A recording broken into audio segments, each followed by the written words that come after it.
Hi, I'm so glad you stopped by. I'm going to read the story called Pinkalicious School Lunch.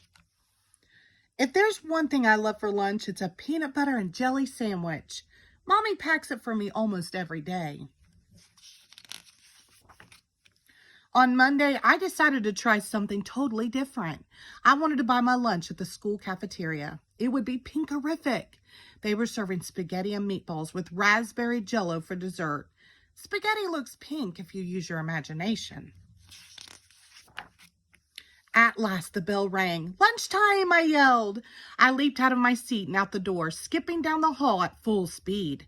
I was going so fast I didn't see the book on the floor. I tripped and fell and hurt my knee. Miss Penny came to help me. "Why the rush, Pinkalicious?" she asked. I told her about the spaghetti and meatballs and pink jello for dessert. "Sounds yummy," she said. "But remember, slow and steady wins the race." I wasn't sure what she meant, but I was too hungry to ask. Miss Penny walked down to the cafeteria with me. I got in line and waved goodbye. Soon enough, my special spaghetti would be all mine.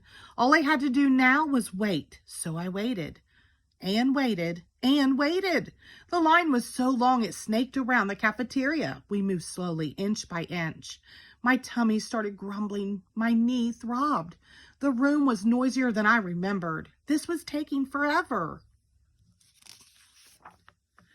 At long last, it was my turn to order. I cleared my throat and said, "Spaghetti and meatballs with raspberry jello, please." Ethel, the lunch lady, didn't hear me. "Excuse me," she said. "Spaghetti and meatballs and jello." I tried again.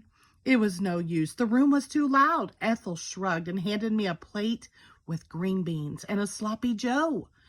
No matter how hard I squinted, it did not look pink or tasty. I cleared my throat to try one last time, but just then the bell rang. It was time to go back to class. I couldn't believe what just happened.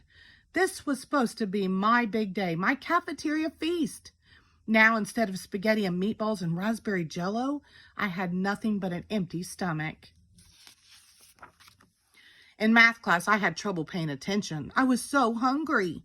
Triangles look like pizza slices. Circles look like pies. When Miss Penny showed us that a square cut diagonally makes two triangles, I thought she was cutting a sandwich in half. My tummy grumbled. That night, I told Mommy and Daddy about everything had gone wrong. How I had tripped and fallen, how I had hurt my knee, how it had taken forever to get through the line. And when I finally got there, the lunch lady couldn't hear my order. "I'm sorry, honey," said Daddy. "Would you like me to make you a peanut butter and jelly sandwich for tomorrow?" asked Mommy. I didn't know what to do. Today did not turn out very well, but tomorrow they were serving grilled cheese sandwiches. I like grilled cheese. "I'll try again tomorrow, except this time I'll be prepared," I said. I finished my dinner and went up to my room. If I was going to actually eat the school lunch, I needed to have a plan. The next day at school, when the lunch bell rang, I pulled out the plan I had made the night before. "Step 1, I read aloud, "watch your pace. Slow and steady wins the race." I made sure not to rush to the cafeteria, and this time, I made it without falling or bruising my knees. Miss Penny was right. This was much better. At the cafeteria, I got in line and looked around. There were still lots of kids ahead of me. I started getting frustrated, but then I remembered my plan. I was prepared. "Step 2, I read. "If the line is long, just sing a song." I began singing to pass the time. I made it through "Pinkle, Pinkle, Little Star," "Mary Had a Pink Old Lamb," and was just about finished when "Old Pink Donald," before I realized I was almost at the front of the line. "Are you singing something?" asked Ethel, the lunch lady. I started to answer her, but the cafeteria was so loud she couldn't hear me. That's when I knew it was time for step 3 of my plan. "Is the room very noisy from the lunch-eating crowd? Then roll up this plan and speak up real loud," it said. I rolled my plan into a megaphone. I put it up to my mouth and asked for a grilled cheese sandwich and a piece of pie. "Huh?" said Ethel. Even with a megaphone, she still couldn't hear me.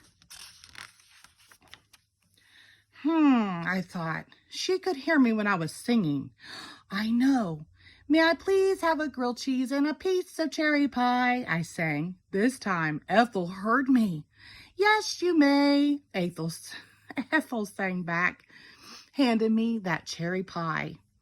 Here's your grilled cheese, sang the other lunch lady, giving me another plate. And how about some strawberry milk, sang the third lunch lady. Thank you, I sang back. You are welcome, sang the three lunch ladies in perfect harmony.